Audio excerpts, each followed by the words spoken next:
Hello friends, welcome. It's Rachel here, and today I am sharing a Project Life process video for the Scrapbook Nerd Crop Weekend online crop, and I am also including a challenge in today's video that you can also find on the Facebook page. At the time that I'm recording this, I have not thought of a title, but it's going to be something like glitter and gems or sparkles. The point is to use gems or glitter or sequins or anything that sparkles and is glitzy in your project. It can be any kind of project you want to do: scrapbooking, mini album, Project Life, Happy Mail, handmade embellishments, whatever you want to make that's paper crafting or whatever, that includes some kind of glitz and glam.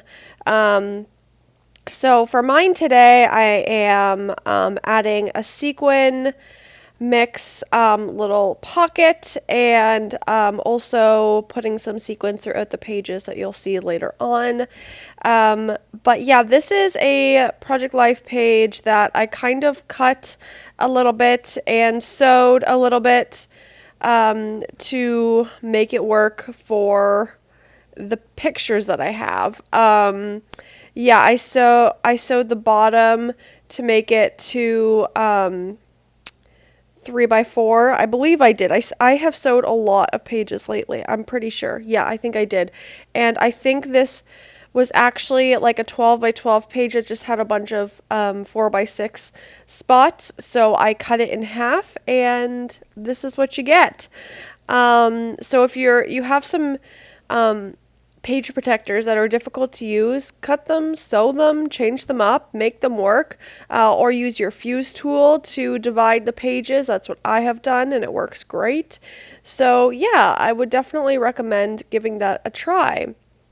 So these are some random photos that are just at the end of my scrapbook that I just needed to get done, and so I thought that would be the perfect project to do today. There's a little picture of me and Harvey snuggled up in bed that I think is adorable.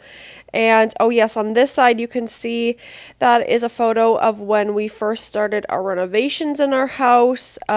We tore down a wall in the middle and opened up our main floor where there's the kitchen and the living room and dining room.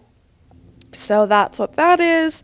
And this was also near Halloween time. So there's a picture of my cousin's daughter dressed up as like an old lady, and that was really cute. So I wanted to put that in my album. I love to, since I don't have any kids, I love to put random pictures of my friends or family's kids that they post online. I just kind of screen grab it or screenshot it and add it to my album, because I also want to remember those things. I'm not necessarily making a whole album towards them, but I am including one or two photos here and there. So especially when my friends or family have babies and there's like the announcement of the baby, I also like to do that as well.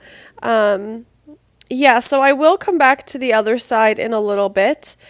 But yeah, it's just a weird size sheet or weird size page protector and weird photos, very random. But yeah, you can see that I put the letters over top of the page protector. There's no specific reason for that. I just think they're easier to reposition when putting them down. And yeah, it doesn't really make a difference, but I just decided to do it that way. And then these are some cupcakes and treats that I made. This was in 2020, so for Halloween I decided to make some little treat boxes for some family, and yeah, just family. I was gonna say friends, but no, it's just my brothers and my mom made little treat boxes for Halloween. I think I did that for New Year's or something too. I feel like I did it for another time. Just because we didn't get to see each other and nobody got to see anybody. So I thought it'd be fun to have some special little treats, and I love to bake, so that's always fun for me. Yeah, so this weekend on the Scrapbook Nerd Facebook page, there are lots of different challenges so that you can participate and win prizes for International Scrapbook Day or weekend, as a lot of people are celebrating. So that's exciting. Yeah, I think that for International Scrapbook Day, you can also celebrate by doing different types of crafts, and it doesn't necessarily have to be scrapbooking itself. I'm using, oh yes, I forgot to say the collection I'm using. I'm using Maggie Holmes Marketplace, and is it called Marketplace? Did I say that right? Market Square. I always mix those up, and it drives me nuts. um, Anyway, I'm using these cute little gemmies that I love from this collection, and putting them around the pages. So that's one of the things that I'm using in the challenge. But I am also going to do a little sequin pouch there, and you can use your fuse tool, or you can use a sewing machine to close the pocket. And I think that's a great way if you have an empty pocket with nothing to put in it and you don't want to do journaling, then you have a little space there to put in some sequins, and I think that's really fun.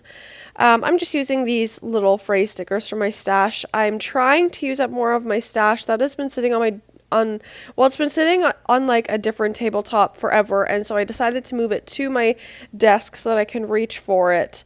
I'm just taking some sequins from my stash. Like you can see, they're just plain old colors. I do have a sequin mix shop if you want to check it out, but what I'm going to do with these sequins is just place them around the page like this and kind of scatter them, and I love the way this looks. I'm so happy I did that. I think it looks really, really good.